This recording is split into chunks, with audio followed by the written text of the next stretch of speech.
LCA तेजस की बात करें, उसके अलावा जगुआर की बात करें, जो वायुसेना की ताकत है। और इस वक्त अब सारंग जो हेलीकॉप्टर हैं उसका डिस्प्ले, ये एक हर कार्यक्रम, जब भी वायुसेना के दिवस हो, 26 जनवरी की परेड हो, कार्यक्रम के आखिर में सारंग हेलीकॉप्टर, जो कि रंग बिरंगे हेलीकॉप्टर यानी कि मोर पंख के रंग के हेलीकॉप्टर होते हैं, वो होते हैं। और अब देखिए दिखाना चाहेंगे जो रफाल के जो पायलट हैं जिन्होंने फ्रांस से ट्रेनिंग ली है, मीनाक्षी, वो अब यहाँ पर आगे जो मुख्य अतिथि हैं उनको सल्यूट कर रहे हैं। 4 पायलट, इसी तरह ये वो पायलट हैं जो फ्रांस से रफाल लड़ाकू विमानों को 2 दिन की यात्रा के बाद लेकर आए थे और वहाँ पर इन्होंने करीब 1.5 साल तक ट्रेनिंग की थी और यही लोग उड़ाकर ले आए थे। और आने वाले दिनों में बाकी जो पायलट होंगे उनको भी यहाँ पर ट्रेनिंग दी जाएगी। तो ये इस वक्त जो कार्यक्रम है, और उसी के साथ हम आपको दिखा रहे हैं किस तरह से जो सारंग हेलीकॉप्टर हैं वो यहाँ पर दर्शकों को रोमांच से भर रहे हैं। हर कार्यक्रम के आखिर में हमेशा इसी तरह से सारंग हेलीकॉप्टर अपने करतब के जरिए, अपने कलाबाजियों के जरिए लोगों में रोमांच भरते हैं। और इसके साथ ही यहाँ पर उम्मीद की जा रही है कि थोड़ी देर बाद जो रफाल लड़ाकू विमान है उसकी भी यहाँ पर उड़ान होगी। और एक तरह से जो वायुसेना के बाकी जो लड़ाकू विमान हैं, चाहे सुखोई की बात करें, जगुआर की बात करें, LCA तेजस की, उन्होंने भी स्वागत किया। और इस वक्त जो सारंग हेलीकॉप्टर है, मीनाक्षी आप देखिए कितने सुंदर तरीके से एक फॉर्मेशन के जरिए और रंग बिरंगे कलर्स के साथ, रंगों के साथ यहाँ पर स्वागत कर रहे हैं अपने नए साथी का, नए लड़ाकू विमान रफेल का। और यहाँ पर दर्शकों में, लोगों में, देशवासियों में रोमांच भर रहे हैं। जी, आसमान में ये छटा बिखेरते हुए आप सारंग हेलीकॉप्टर्स को देख रहे हैं, जिस बात का जिक्र देखिए मंजीत हमें कर रहे हैं, लगातार तस्वीरें भी वहां से दिखा रहे हैं। ये अपने नए साथी के स्वागत की जो तैयारियां आप देख रहे हैं, क्योंकि कुछ ही समय में आसमान में आप रफाल को उड़ान भरते हुए देखेंगे। वो बहुप्रतीक्षित तस्वीर आपके सामने होगी जिसके लिए इंतजार हो रहा था। एयर शो में सारंग हेलीकॉप्टर्स की ये उड़ान है। इस फॉर्मेशन में अमूमन आप देखते हैं जब भी 26 जनवरी की परेड होती है, अन्य कार्यक्रम होते हैं, उसमें सारंग इस तरह से छटा बिखेरते हैं। और आज के कार्यक्रम में भी वही खूबसूरती आसमान में बिखेरते हुए आप सारंग हेलीकॉप्टर्स को देख रहे हैं। और दर्शक दीर्घा में देखिए हिंदुस्तान के रक्षा मंत्री हैं, फ्रांस की रक्षा मंत्री हैं। हिंदुस्तान और फ्रांस के सामरिक रिश्ते, व्यापारिक रिश्ते, कूटनीतिक रिश्ते भी जिस नई उड़ान की तरफ बढ़ रहे हैं, आज की इन तस्वीरों के साथ वो इतिहास में दर्ज होने वाला है।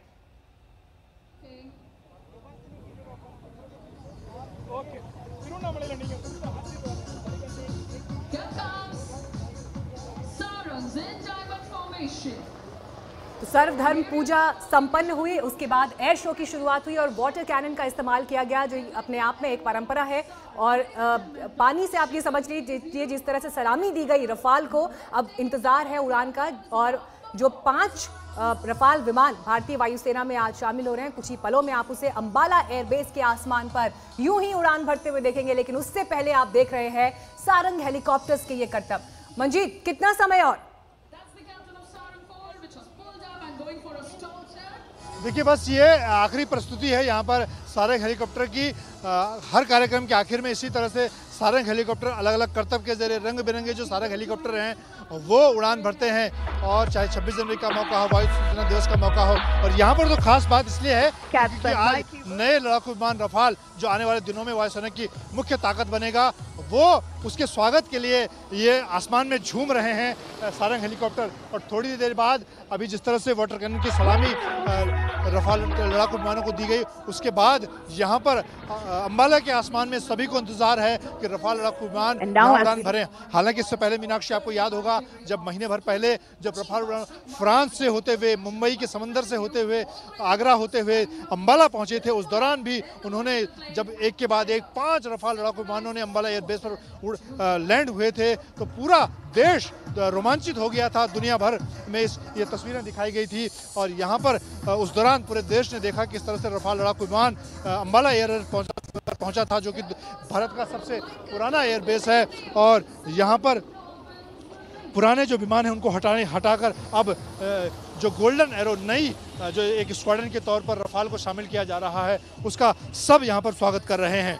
और इसीलिए आज इस खास मौके पर यहाँ पर रक्षा मंत्री राजनाथ सिंह के अलावा CDS general Bipin Rawat, France की रक्षा मंत्री खासतौर पर कोरोना महामारी के बीच में यहाँ पर पहुँची हैं फ्रांस की कंपनी। और सबसे खास बात यहाँ पर फ्रांस की तरफ से ये भरोसा दिलाया जा रहा है कि न सिर्फ 5 बल्कि आने वाले दिनों में बहुत जल्द इसी साल के अंत तक बाकी 5 और फिर अगले साल 2021 की शुरुआत में बाकी और 5, यानी कि एक पूरी स्क्वाड्रन समय से पहले पूरे हथियारों के साथ भारत को मिल जाएगी। भारतीय अंबाला एयरबेस पर तैनात हो जाएगी, जो कि 2 सरहद पर, चीन और पाकिस्तान से लगने वाली सरहद पर दुश्मन से मुकाबले के लिए तैयार होगी। जी। और देखिए मंजीत, ये भी बड़ा दिलचस्प देखना कि 29 तारीख को जब पहुंचे थे रफाल विमान भारत में, उसके बाद से ट्रेनिंग को लेकर, उड़ान भरने को लेकर वो कार्यक्रम चल रहे हैं वायुसेना की तरफ से। लेकिन आज ये एक औपचारिक कार्यक्रम है। और देखिए इंडियन एयरफोर्स की तरफ से भी जब ट्वीट हुआ तो उन्होंने इस बात की जानकारी दी कि 17 स्क्वाड्रन गोल्डन एरोज जिसका नाम दिया गया है, जिसमें रफाल को शामिल होना है, वो शामिल हो रहे हैं। New bird in the Arsenal of IAF, नया पक्षी।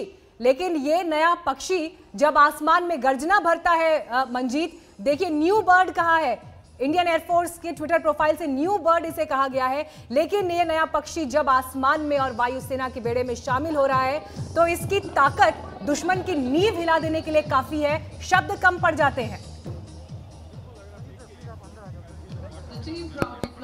मीनाक्षी, बिल्कुल सही कहा आपने, नया पक्षी जरूर है लेकिन ये पक्षी चील से भी ज़्यादा खतरनाक है, जो कि बहुत ऊंचाई से किसी भी मोर्चे पर, ज़मीन से आसमान से ज़मीन, हवा से हवा, हर मोर्चे पर दुश्मन को छक्के छुड़ा सकता है। और इसीलिए ये पुरानी स्क्वाड्रन है भारतीय वायुसेना की, बहुत पुरानी, उसको एक नई ताकत मिली है। क्योंकि लगातार ये कहा जाता रहा है और ये भारतीय वायुसेना के लिए एक बड़ी एक तरह से चुनौती भी रही है क्योंकि जो स्क्वाड्रन्स हैं, जो पुराने लड़ाकू विमान हैं, वो हटते जा रहे हैं। MiG-21 की जगह अब आप LCA तेजस को दे रहे हैं।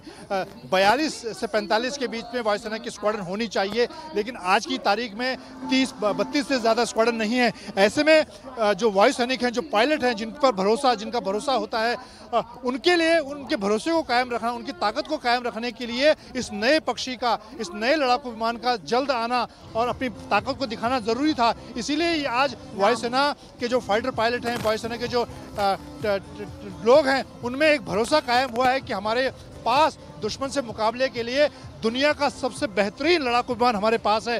इसीलिए वायुसेना इस तरह से भव्य तरीके से, जबकि इस वक्त सरहद पर तनाव है, उस तनाव के बीच में भी भव्य तरीके से पूरी इन नए लड़ाकू विमानों का स्वागत कर रहा है। क्योंकि वो एक भरोसा चलता है, कैसे आप देश की सरहदों की निगरानी करेंगे जब आपके पास आधुनिक लड़ाकू विमान नहीं होंगे, आपके स्क्वाड्रन अगर कम हो रहे हैं, आपके लड़ाकू विमान पुराने हो रहे हैं। ऐसे में अगर कोई नया लड़ाकू विमान आपके पास आता है तो आपके भरोसे को दुगना कर देता है, खासतौर से तब जब चीन जैसा दुश्मन अपने नज़दीक के, अगर हम बात करें लद्दाख के, तो लद्दाख में तिब्बत से लगने वाले जो एयरबेसेस हैं चीन के, वहाँ पर चीन ने अपने J-20 से लेकर सुखोई से लेकर अपने तमाम लड़ाकू विमान तैनात किए। ऐसे में अगर हमारे पास आधुनिक लड़ाकू विमान नहीं होंगे तो दुश्मन का मुकाबला नहीं हो सकता। इसीलिए आज वायुसेना में इतना उत्साह नजर आ रहा है। बिल्कुल मंजीत, जिस बात का जिक्र आप कर रहे हैं, और देखिए उत्साह सिर्फ वायुसेना में नहीं बल्कि हर उस शख्स के भीतर इस वक्त है जो इन तस्वीरों को देख रहा है। सुखोई, जगुआर, तेजस और सारंग हेलीकॉप्टर्स इससे पहले उड़ान भर चुके हैं अंबाला एयरबेस के आसमान पर और इंतजार है अब बाहुबली और दुश्मन को कंपा देने वाले रफाल का। हमारे साथ विंग कमांडर अभिषेक मतिमान भी मौजूद हैं, air marshal retired VK Bhatia भी इस वक्त मौजूद हैं। अभिषेक मतिमान जी, आपके पास मैं आना चाहूंगी क्योंकि ये जो तस्वीरें हैं, देखिए इनका इंतजार ऐसा नहीं कि सिर्फ वायुसेना का था, बल्कि ये मान लीजिए गृह प्रवेश बेशक 29 जुलाई को हुआ, आज मुंह दिखाई है। और इस मुंह दिखाई के लिए दर्शक दीर्घा में रक्षा मंत्री राजनाथ सिंह से लेकर फ्रांस की रक्षा मंत्री हैं और 125 करोड़ हिंदुस्तानी जो इस वक्त टीवी स्क्रीन से चिपके हुए हैं। जी बिल्कुल सही कहा आपने। ऑल्दो एयरक्राफ्ट हमारे पास 1 महीने से ऊपर समय हो चुका है जब इंडिया में अराइव किए थे, लेकिन आज जो पूरा सिलसिलेवार कार्यवाही आप देख रहे हैं, ये फॉर्मल इंडक्शन है इनटू द 17 स्क्वाड्रन, या जिनको गोल्डन एरोज के नाम से जाना जाता है, उस स्क्वाड्रन में।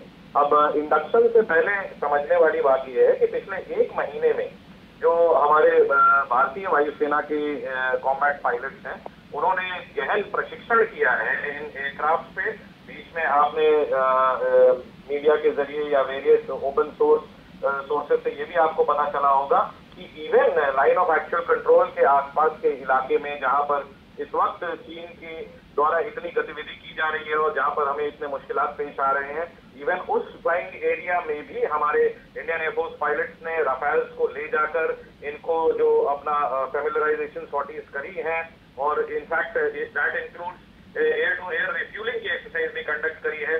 तो पिछले 1 महीने में ऐसा नहीं है कि सिर्फ एयरक्राफ्ट आया है और रखा रहा। होता क्या है कि जिस तरह के हालात इस वक्त हमारे लाइन ऑफ एक्चुअल कंट्रोल पे चल रहे हैं, हमारे पायलट्स को उन्हीं के अनुपात में बहुत जल्दी और हैंड्स ऑन ट्रेनिंग इस एयरक्राफ्ट के 5 एयरक्राफ्ट के आने के बाद से दी गई है। और ये कहना बिल्कुल गलत नहीं होगा कि जितने भी एयरक्राफ्ट अभी सिर्फ 5 आए हैं, शॉर्टली रिपोर्ट्स है कि 4 और नेक्स्ट मंथ में डिलीवर होंगे। These aircraft are going to come in batches, लेकिन जो जरूरत है और वर्तमान समय की जो रिक्वायरमेंट है उसके हिसाब से पायलट्स की ट्रेनिंग कॉन्सोनेंटली साथ ही साथ बिल्कुल चल रही है और ये एयरक्राफ्ट ऑपरेशनल है। हम जब चाहें इसको यूज कर सकते हैं बैटलफील्ड में जरूरत पड़ने पर। सर, आपको मैं 1 सेकंड के लिए रोकना चाहूंगी क्योंकि अंबाला एयरबेस से जो लाइव तस्वीरें मिल रही हैं हम इस पे देख रहे हैं एयर चीफ मार्शल को। Minister for the armed forces of France, honourable रक्षा मंत्री Shri Rajnath Singh, chief of defence staff General Vipin Rawat, distinguished members of the French delegation, dignitaries from the state government, Ministry of Defense and the armed forces, air warriors of the Air Force Station Ambala, friends from the media, ladies and gentlemen.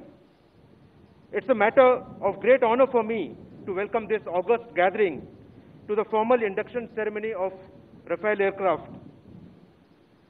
Air Force Station Ambala, while it is the oldest station of the Indian Air Force, it would now be home to the newest aircraft of the IAF inventory.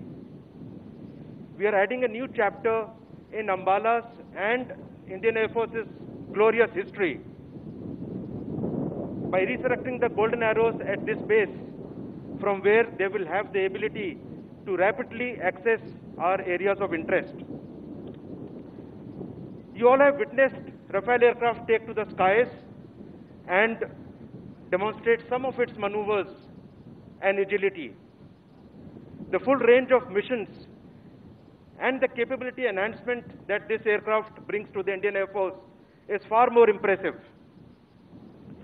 What we see today is the result of a decisive action by the government to break the impasse in the MMRCA procurement and the prompt action by the Ministry of Defense to acquire 36 aircraft under IGA between the governments. This induction could not have happened at a more opportune time, considering the security scenario today. On behalf of the IAF, I would like to express our deep gratitude to all those who have made this complex acquisition possible and this historic day for the IAF a reality. 17th Squadron of Air Force, the Golden Arrows, are singularly blessed to be equipped with this platform. This induction has been indeed unique. After a single hop ferry across 8,300 kilometers after finishing their training from France to Ambala, the first 5 aircraft landed on 29th of July. And thereafter, the squadron has been really busy and in an overdrive to operationalize. Within this time, they have already... तो air chief martial आर.के.एस. Bhadauria को आप सुन रहे थे सीधे Ambala airbase से, जिन्होंने Rafale का स्वागत किया और इसके साथ ही कहा कि आज भारतीय वायुसेना के सुनहरे इतिहास में एक नया अध्याय जुड़ रहा है। एक छोटे से ब्रेक के बाद हम फौरन लौट रहे हैं, देखते रहिए आज तक।